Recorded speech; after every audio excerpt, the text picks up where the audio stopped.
yun, ha? Ang ingay! Baby, stop crying na. Patahimikin mo yun, ha? Isa pa. Baby, sleep na. Asan na yan? Gagawin mo sa baby ko!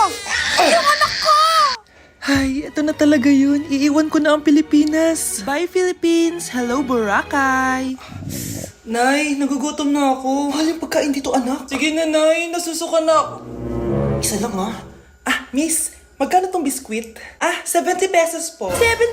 Ang mahal naman. 15 pesos lang yan sa tindahan eh. Di bumaba ka dito sa aeroplano tapos doon ka sa tindahan bumili. Anak, magtubig ka na muna. Sige, Nay. Tubig, magkano? 100 pesos, ma'am.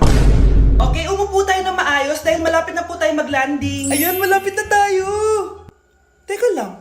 Nasa si Brianna? Nay, tapos na ako mag-CR. Nay! Nay, ba't ako iniwan? Tandaan niyo tong ginawa niyo sa akin. Maghihiganti ako sa inyo.